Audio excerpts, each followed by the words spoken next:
Hello, and welcome to Outnumbered the podcast. I'm Audrey. And I'm Bonnie. We are experienced moms to a combined total of 19 children. In our weekly episodes, we explore relatable topics using our perspectives of humor and chaos. Tune in for advice and encouragement to gain more joy in your parenting journey.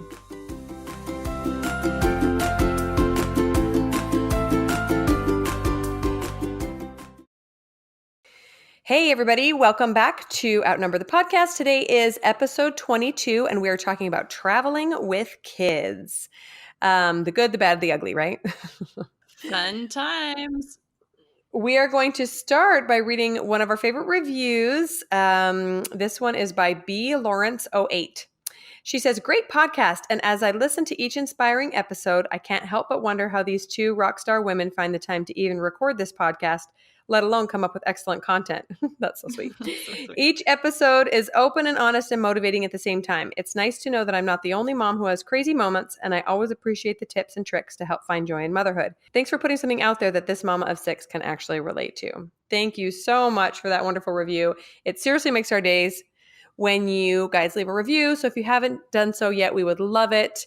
There is instructions on how to do that on our Instagram account if you haven't ever done one. So go check it out. Yeah, because when you leave a review, it helps other people find us in the podcast app because it puts us higher in the ratings. Right. It's not just to like fluff up our ego. But it does that too. Yeah. So thank you on both accounts. But yeah, no, it really does help get the word out there because we really want to find moms who are struggling and who are looking for a way to enjoy motherhood. So we would love any shout outs on social media or any reviews. All right, so that leads us into our humor segment. I did want to say that Kim Coffin's story on her guest episode, which was episode number 10, is pretty epic about traveling with kids. Do you remember that one, Audrey? Yes. So if you guys haven't listened to that one, go listen to that one. But I will share just a quick one. When I was a teenager, my parents took my brother and I can't even remember if any of our other siblings were there. I just remember my brother and I'm the oldest and he is the next one in line. To San Francisco. And apparently we did something naughty. I can't remember what it was, but we lost the privilege of going on a boat out to some little island. And so we had to stay back in town. I think they just like left us in the car. So, I mean, we were like 16 or something, so it wasn't a big deal, but we just had to stay behind and be bored while my parents went on this fun day trip. The sad thing was it ended up being a super rocky boat ride. And they both basically threw up the entire way there and the entire way back. So I just share that as a precursor that we all know traveling with children is tough, whether it's the children themselves being naughty or some other circumstance. Let's just preface it with that. There's going to be bodily fluids. There's going to be crying. It's going to end in tears, but hopefully we can have a fun time through it all. Oh, definitely. Okay, so travel with kids is inevitable, generally. We're going to have to go somewhere with our kids who can't stay home forever, but we can use certain tools to make it less painful. Yeah, we have basically 4 topics we're covering today. Number 1, how to prepare for a trip, both mentally, emotionally, and physically. Tips for driving places with your kids. Tips for flying with them, and then also managing your expectations. Here's a hint. Lower them, right? That's our byline. Lower your expectations. Yes, always. We need to put that like in our intro or something. Yeah. And don't forget, lower those expectations. Okay, so let's start with preparation. Before you go on the trip, you need to let kids know what sort of behavior is expected while you're on the trip. Because if you stay home a lot, like parents with a lot of kids do, or maybe, I don't know, all parents with kids do,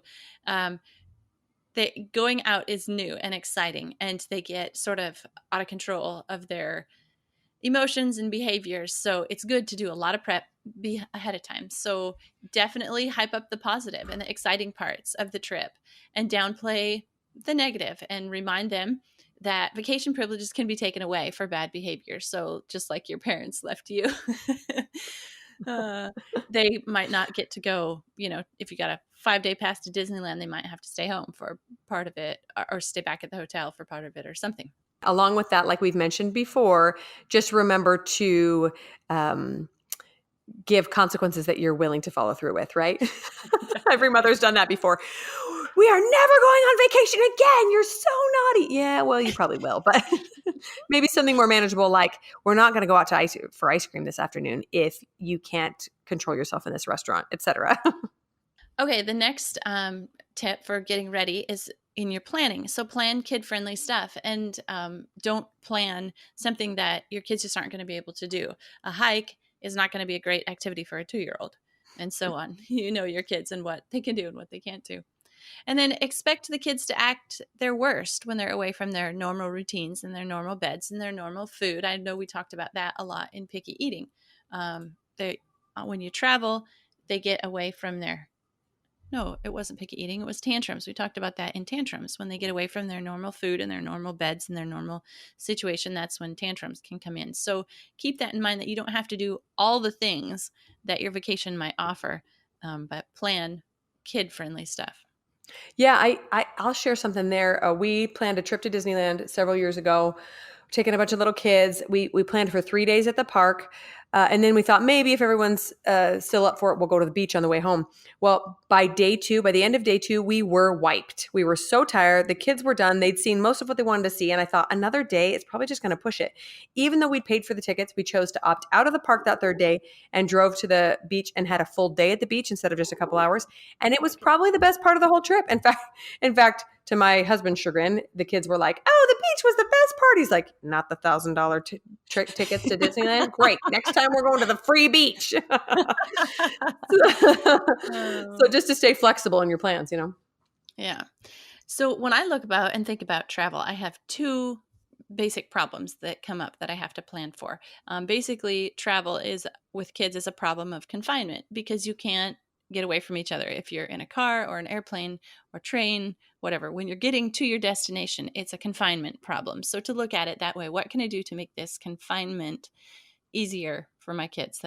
That's one thing that enters into the equation for me. And then the second thing is, for me, travel is we're out and about with 9 kids and everybody's looking at us. And, if the kids are having a meltdown or something, I have this desire to make a good impression of large families. And sometimes it's okay, for me to express that to my kids. Guys, not a lot of people see families with 9 kids all the time, and they will judge 9 families by how we behave. But then also, what's our tagline, Bonnie? Lower your expectations. Exactly. In fact, I wanted to share something there. I think that for me personally, I think a lot of moms do this as well, that my reaction to my kids' naughty behavior when we're out and about is directly correlated to how good I want people to view me, right? Yes, yes. How I want to come off to the strangers around me, which is silly because clearly my kids matter more to me than some stranger's opinion, right? Yeah. But it can be really embarrassing and really frustrating to have your kids act at their worst when you're out in front of a whole new audience, right? And I like to remind myself and others that there's really 2 kinds of naughty behaviors that come out of kids, right? One is really, truly bad behavior that is unacceptable in any situation. And number 2 is just childlike behavior. So Yeah. a vast majority of what my kids do on a day-to-day basis drives me crazy because it's just kid stuff. They jump on the couch and they talk too loud and they leave their toys on the floor. Is that innately wrong? No, it's not innately wrong. It will probably destroy my couch and drive me crazy to have their stuff on the floor. But it's not innately wrong. It's just what kids do because they haven't yet learned the social expectations that you sit on a couch and you don't yell in someone's ear and you pick up after yourself. So that's a Wait a minute, really you good don't? reminder. If you do, you might not stay married for long, just FYI. That's a really good reminder to give yourself and your spouse and the adult traveling with you before you leave to remember to try to only discipline the truly naughty stuff, and the childlike stuff we can just kind of casually remind them, oh, let's be aware of what everyone else around us is feeling. If you talk too loud, it's going to be hard for them to rest or whatever, Right. But to try not to be so hard on those behaviors that just come naturally to them because they're little. Yeah, and honestly, reminding myself that that's not going to make a very enjoyable vacation for me either, if Yeah, I'm all uptight and tense about what everybody's thinking about us, and then trying to get the kids not to jump on the couch or raise their voice or whatever. That it's going to ruin the vacation for me. I'm going to come home and need a vacation from my vacation. exactly. You're going to need to come home and take a couple of Xanax. That's for sure. I've had vacations like that. So moving on to our second portion is the tips we have to share for driving with your kids. Okay, so I am actually planning a long road trip with my kids in 2 days. So this is really timely for me as I'm planning everything. We're going to be driving 10 hours, which will probably translate into 13 with all our stops. And the first thing I'm doing is breaking our trip up into manageable portions even before we start going. So generally what I do, and I think most people's default is just to start driving and wait until enough people have to pee and then you stop, right? But that's really hard for kids. They don't know what to expect. And kids need routine, they need expectation. So what I've decided to do this time is I'm planning out the route ahead of time and choosing what little towns we'll stop in ahead of time. So I will tell them, all right, this is our long stretch. We're going to have to make it 3 hours. Okay. You guys see the clock? We're going to make it from 11 to 2. When this says 2 o'clock, we're going to stop or close to it. You're going to have to hold it that long, or you're going to have to be patient that long. We'll stop, we'll get a snack, we'll run around, etc. And I'm hoping that that's going to make things a little bit easier, especially on the little ones that don't have any sense of time. That sounds like a really smart way to do it. Yeah. And when we do stop, there are a couple of things that we always do. Number one, always potty, obviously. And I make a deal with my little ones ahead of time that we always go to the bathroom when there's a bathroom available. And this is a really hard thing for kids to understand. They think, no, I go when I have to go. I don't have to go right now. But if you don't go right now, you're going to have to go in 20 minutes when we're back on the road. So we usually make a little deal. I have one or two that are really against this idea. So we'll say, we'll buy a snack if you go potty. You have to go potty. So always a bathroom, always someplace to let them run around. Sometimes it's just a grassy area next to a gas station. I'll say, okay, we're going to run back and forth across this as fast as you can. See how many times you can do it. Make a little game out of it. And then even if we don't have to eat, it's fun to just buy a little snack. So I'm going to go in and get a bag of pretzels we can share or something to make it exciting to stop. Yes. Hey, Bonnie, and then I wanted to point out, I added down here special travel tips for large families. Oh, okay, good. Yep. Go. Perfect. No, just keep going. Yep. Okay. I also like to possibly make stops happen at meaningful places if time allows. So if you've got a little bit of extra time, maybe you can stop at some sort of a landmark or something that will make it a little bit interesting for kids. One of my kids' favorite memories is stopping at the big dinosaurs between here and California. We live in Arizona. I don't know if anybody's familiar with that. I don't even know what the stop's called, but if you've driven past it, you've probably seen it. It's just 2 giant dinosaurs that somebody built and you can go touch them and take pictures with them. My little boys love that. So something fun like that. Oh, yeah. Yeah, we usually put at least one Cabela's in it as a stop for us because my kids love to go in and look at all the taxidermy and the fish. That's a great idea. Yeah, great idea. I like to limit their entertainment options in the car as well. And the main reason for this is everything you give them will end up on the floor. Everything. And if they're little, then they're just going to scream about it the whole time. So what we generally do is pack some snacks, either snacks for each row or even individual bags for each kid. And then we have a movie in the car that we usually alternate between watching a movie and then we turn it off for a couple of hours and we'll play like old-fashioned games that we played growing up, like the license plate game or, the alphabet game, where you try to find alphabets on signs, that kind of thing. Everybody gets stuck on Q. Yeah, always. It's always Q or X. Yeah. No, there's lots of exits. There's lots of exits, not X. Q. And then also just quiet time or quiet playtime. So sometimes the little ones just need no stimulation to fall asleep, or rest a little bit. So that's important to have a little bit of quiet time. And I usually just give them one toy, one little dinosaur to play with or one little doll or a drawing pad or a book, etc. Not all the things because they're just going to drop them and cry. Right, because then they, with 9 kids, they can trade. So, they get tired of their one thing, they can switch with somebody else. Yeah, exactly. The other thing that my kids love to do and really helps a road trip is follow along on a map. So now that we have phones that do this, it's really fun for me I have my phone on a little magnet dock on my dash. So I'll put it on that dock and I'll pull up the maps and I'll say, we're the blue dot and our next stop is the red dot. And they get to follow along in real time, which is really helpful for antsy kids that just want to get out of the car. But you can also give them an old-fashioned map. That's pretty fun. Give them a pencil and print out a map and say, see if you can find us. We just passed Tucson. Can you find Tucson? Where's Tucson? So it's kind of like a little seek and find activity. And then they get excited when they see their current stop coming up. Also cuts down on are we there yet? Yes, exactly. Look at the map. Does it look like we're there? We're not there yet. I also like to, if you have a variety of ages in the car, I like to ask for the big kids' participation in keeping the younger ones quiet and happy. So this is especially helpful if you're a solo driver, which I will be on this trip, so that's going to be fun. Mm. And to have, even break them up into buddies. Okay, number one, your buddy's number four. Number two, your buddy's number five.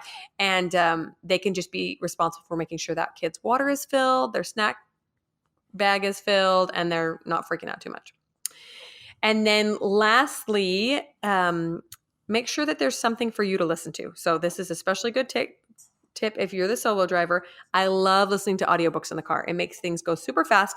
It also makes me unavailable for the yelling. Okay. So kids love to, fight or yell about something. And I'll just say, oh, I'm sorry, I'm listening right now. Work it out. And it's probably the reason my husband has always driven on long trips when we go any place, because he doesn't want to be the snack path router. So I love listening to something when I'm in the car. Yeah, you could go back and listen to all our previous episodes. We're getting quite a few now. Yeah, it would probably take me 10 hours. Yeah. Oh, you know what's really cute is my 10-year-old has discovered our podcast and started listening while she's folding laundry. And so I'm not in there listening with her, but I'll, walk past and I'll hear some of the past stuff from the past episodes. And I'm like, we said some pretty good stuff. That's cute. That's cute. Oh. All right, now we're going to talk about tips for flying. Number one tip is pack light. You're probably going to be packing kids and their stuff. So how much can you carry? That's how much you should pack. Right. And how much can you carry at a dead run across 2 terminals? Yeah. Yeah. But then there's some special considerations with flying. So you have to anticipate security and other hassles and ensure nothing gets lost or left behind through security. But also, the first time a kid goes through security, it can be kind of scary for them. Why are these people looking at me? Why is that machine beeping?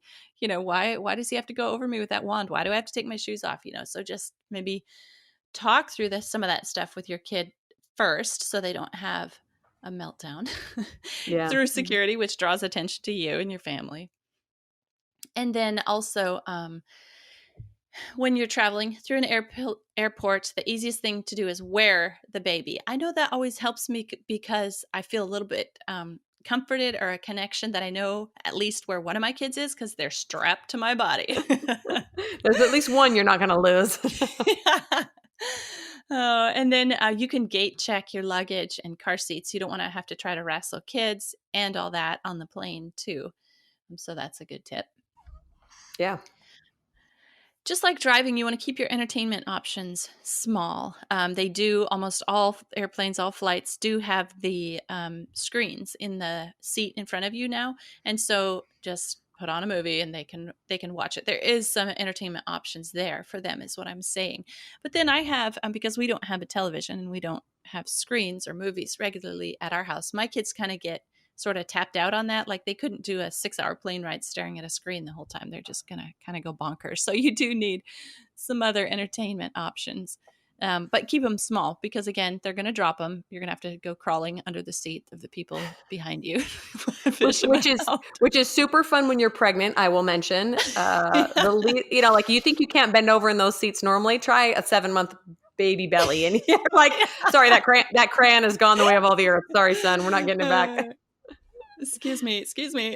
Pardon me. And then let each child, or responsible child who can carry it themselves and keep track of it, bring a small bag with snacks and a book. They do have snacks on an airplane, but never enough when you have kids, and not the right kind. So just keep that in mind.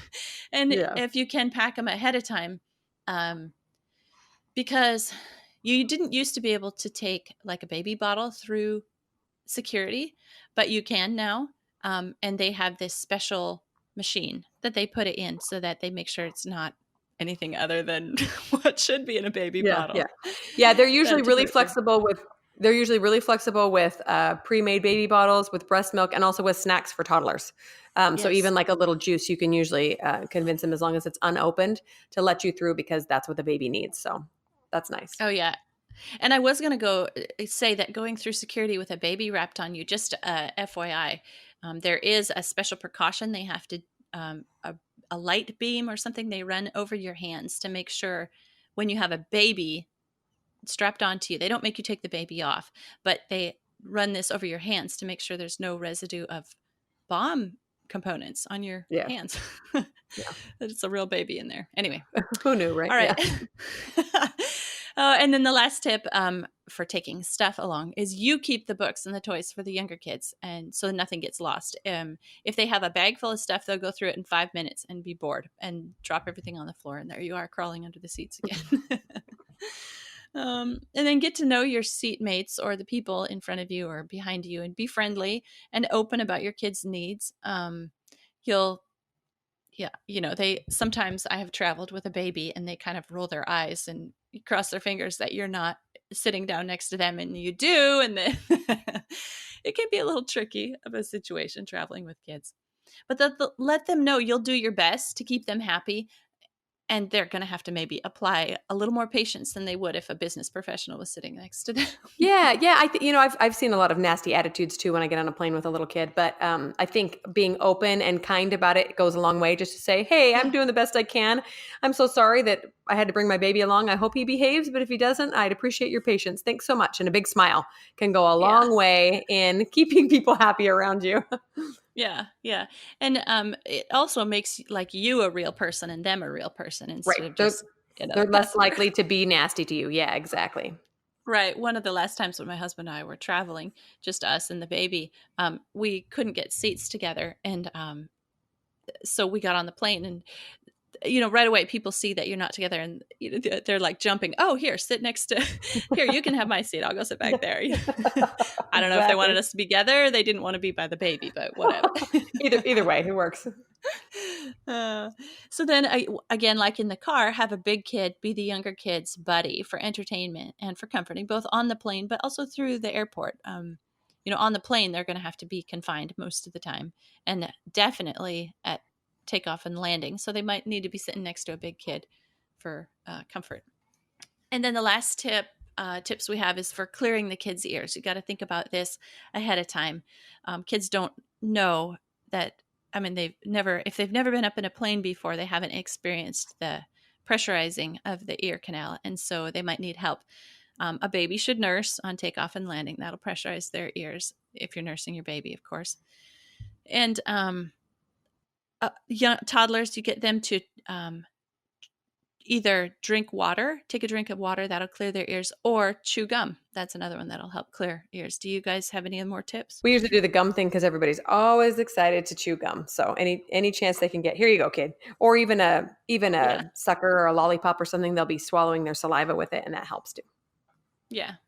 Okay, so that moves us on to managing the expectations of traveling. And like we mentioned before, you basically just have to lower your expectations and expect things to be tough.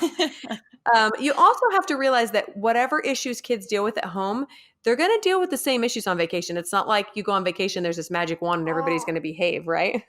If anything, it's going to be harder. Unfortunately, no. Yeah, if anything, it's going to be harder because they're out of their normal routine and out of their familiar environment. So, for example, if two kids don't sleep well together at home, they're naughty and never go to sleep, they're not going to do that well on vacation. You're going to have to separate them on vacation if possible too. Sometimes that's not totally possible, obviously, if you have a small hotel room or something, but try your best to make things as similar to home as possible. I like to also make sure that we're doing enough downtime or quiet time. Obviously, babies need naps. They don't usually get them as much on vacation, but if you can plan for some quiet time each day, while you're rushing around to all the activities and family reunions and amusement parks, that can go a long way in helping kids to survive the whole day. Also, make sure that you're bringing special loveys or blankets or toys that kids usually need at home, especially for bedtime. I wrote a post about getting kids to sleep on vacation too, and that's just really important that you have those usual things that keep them feeling safe and secure. White noise is another good tool for that, or anything else that keeps kids comfortable. A little portable fan, for example. And just be aware up front that there's going to be some awesome, really great, exciting moments while you travel with your kids, and also some really terrible ones. There's going to be moments where you're thinking, this is the worst idea I've ever had. And then you'll wake up in the morning refreshed again and go, this is so great. We should do this more often. So Yeah. just don't let the bad ones affect your emotions. Try to be the emotional adult in the family, and kids will remember a great time, which reminds me of a quick little follow-up about that story I shared earlier when my parents got sick on the boat ride. We Yeah. apparently that one naughty episode wasn't the only thing we did wrong on that trip. Apparently there was some other stuff too. But my mom said that she purposely focused on being very emotionally neutral on that trip. So when we were doing naughty things, she just was like, "Oh, that's too bad. You're going to lose this privilege." And we all had great memories of the trip. She's like, "You don't remember that Okay. you lost this privilege?" And that, no, I don't. She just said she really believed it was because she stayed calm, even though we were being hellions. So there you go. Yeah. Stay positive. Yeah. Okay. Now we have some special travel tips for large families. Something we like to do when we travel is we use a system of partners. And so before we leave on the trip, we say, okay, number 1 and number 5, you're going to be partners this whole trip. And anytime number 5, you need something, you're going to go to number 1. And number 1, when it's bedtime, you're going to go help number 5 get through her, pajamas on and brush her teeth and whatever. And then, we have enough older kids and younger kids that this system works really good for us, a system of partners for the whole trip. And it also helps me. I'm kind of a counter when I'm out. So especially when I'm out and away from home. So it's easier to count pairs. Yeah. I mean, you have fewer numbers Yeah. to count. Yeah. Counting to 9 is so hard. Exactly. Yeah, counting pairs is great. And the other thing I would suggest along those lines, especially if you have smaller children and maybe not quite so many that can be responsible for another kid, is to divide the kids up and give you and your spouse specific kids to be in charge of. So we did that when we went to Disneyland. Yeah. We had me, my husband, and our 19-year-old sitter was with us. So each of us was in charge of 2 or 3 kids. So that way I didn't have to constantly count 9, or I guess it was 8 at the time, 8 over and over and over. I just counted 3 and my husband counted 3 and my sitter counted 2. So as long as we were all there, all the adults were there and accounted for their kids, and it made things a little bit easier. Yeah. Yep. And then I think I got this next tip from actually you guys' trip to Disneyland. Didn't you make your kids like all matching shirts or something? Yeah, we did buy, I think we just bought all the same color Disney shirts at Target or Walmart or something. Yeah. And that was really nice to be able Yeah. to see them from a distance. Hats are good that way too, because you see them Yeah. in a crowd. Yeah. So if everybody's got the same, bright neon yellow shirt on in a crowd, they're easier to pick out your kids, It just helps me with mommy anxiety, being able to count my kids. Right, right. Oh, and then Oh, go ahead. I'll also share that when it comes to crowds, so airports, amusement parks, zoos, etc., I love to have some sort of identifying marker on my younger kids, the ones that like to wander or not pay attention to where the family's going.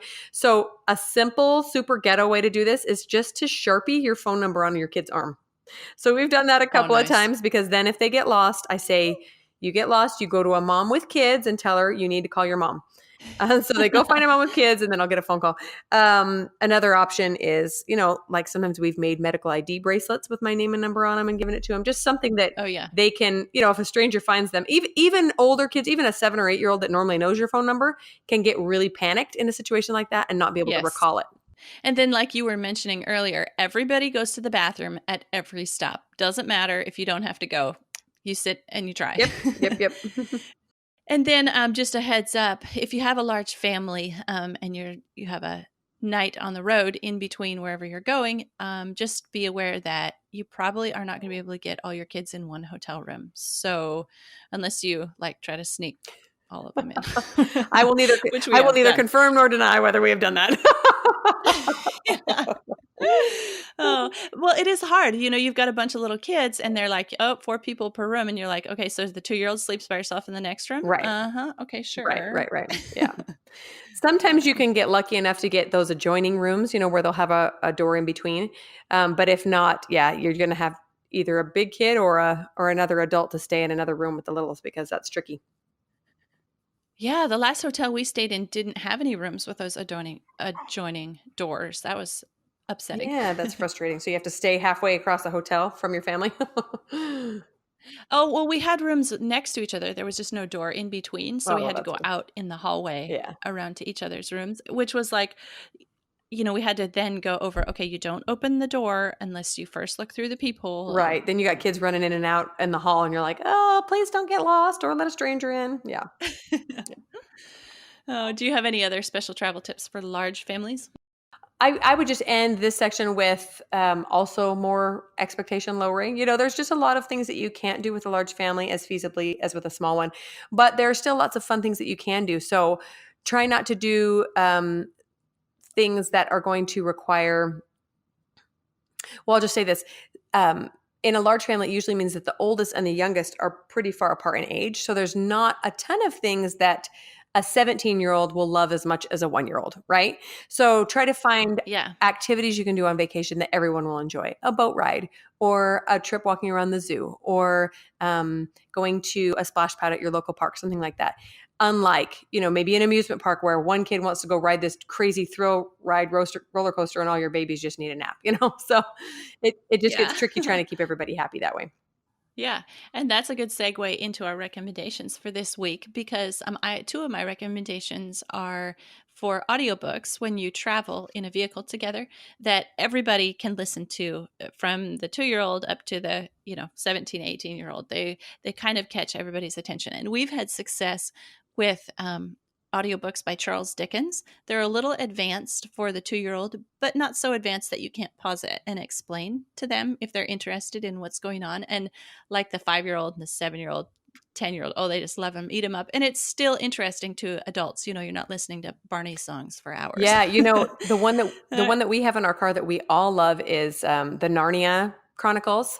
Oh, We yeah, have those definitely. on CD because I like to listen to my phone when the kids are listening to something, so I don't like to plug my phone in because then my phone's not available for me. Yeah. But I don't know why we haven't done Harry Potter audiobooks yet because all my kids love Harry Potter, so that's a great Yeah. idea. Yeah, that's my second recommendation is Harry Potter audiobooks. And my kids of all ages love to listen to those. Yeah, they're super fun. It does get a little intense for the young ones sometimes, but the older ones, we all it takes is saying, "Okay, we can turn it off if this is too scary." And then, "Oh, no, no, no, the older ones will help the younger ones cope. Remember, Yeah, this yeah, is just a story." yeah, yeah. Well, and the nice thing about audiobooks I was going to mention is that's a great way to take downtime from screens. So if you've got iPads or a TV going in the car and you're just don't want your kids to do it for 8 hours, you say, okay, we're going to watch a movie, then we're Yeah. going to turn it off and we're going to listen to this audiobook. You can sleep if you want, you can listen, you can look out the window. Yes, and my last recommendation is for younger kids. My kids love I Spy books, and when they're confined to a seatbelt or car seat and they can't get out and move around, they can take one of those books and look for a long time at one page, and then turn the page and look for a long time at that page too.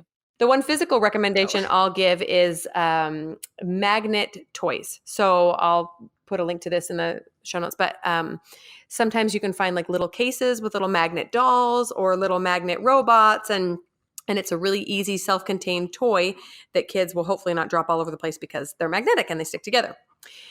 The other yes, two things I want to recommend are 2 posts that I've written, and I'll link to those as well. One is how to survive a family vacation, so some of our favorite tips there. And the other one is how to entertain a toddler on a plane. One time I was flying with Finn when he was a baby, and well, I guess one. And I came up with all these random little games that I could play with a cup and a pen and a couple of things that I had in my purse. And they worked so well. He was so entertained. So I'll link to those in the show notes. very cool. Yeah, so that's all we have for you guys. I hope this gives you the courage to go vacation with your kids and to survive and keep yourself calm even when things go horribly wrong, because they probably will. But you will have a good time anyway and make some Yeah. great memories. Yeah, and we thought this episode would be really timely right now at the beginning of June when everybody's getting ready to go on summer vacations with their kids. So good luck out there. Thanks for listening, friends. Click the link in the show notes to subscribe to our email and never miss another episode. Show us some love by leaving a review on iTunes or sharing the podcast with a friend. Thanks for all your support. We'll talk to you next week.